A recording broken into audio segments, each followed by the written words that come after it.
मग लाडकी बहीण असेल, अन्नपूर्णा योजना असेल, शेतकऱ्यांचं वीज बिल माफ असेल, मुख्यमंत्री युवा प्रशिक्षण योजना असेल, हे सर्व पैशाची तरतूद आम्ही केलेली आहे. कोण अधिकारी काय बोलतो त्याची तर आम्ही माहिती घेऊच, आणि परंतु सरकार म्हणून ही जबाबदारी आमची आहे, आणि ज्या योजना आम्ही केल्यात याचे पैसे आमच्या लाडक्या बहिणींच्या खात्यामध्ये आणि त्याचबरोबर शेतकऱ्यांना त्याचा लाभ, युवकांना त्याचा लाभ देण्याचं काम सरकार करेल, आणि सगळी पैशाची तरतूद केलेली आहे.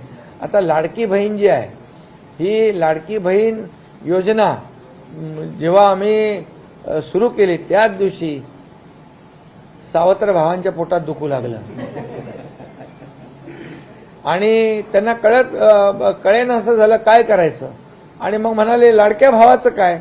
आम्ही लाडक्या भावासाठी पण योजना केली, मुख्यमंत्री युवा प्रशिक्षण योजना. 6,000, 8,000, 10,000 हे अनपेक्षित आहे त्यांच्यासाठी, आणि म्हणून त्यांना हे पचनी पडत नाही आहे. शेतकऱ्यांना कसे काय वीज बिल माफ करता, कारण त्यांनी कधी केलं नाही, आणि आम्ही केलं. त्यांना वाटलं नव्हतं की या योजना एवढ्या होतील, आणि म्हणून त्यांच्या पायाखालची वाळू सरकलेली आहे.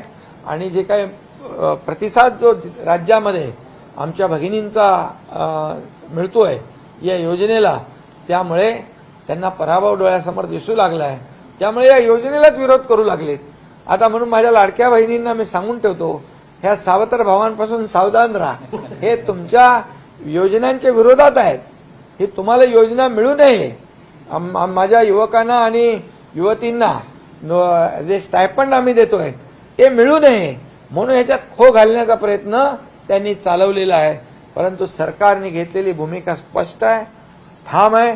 जे सरकार जे बोलतं ते करतं, आणि जे होणार आहे तेच आम्ही बोलतो. त्यामुळे विरोधकांना त्यांना उत्तर माझ्या लाडक्या बहिणी आणि माझे लाडके भाऊ नक्की देतील. लाडक्या मुलापेक्षा लाडकी बहीण आणि लाडका भाऊ केव्हाही चांगला आहे.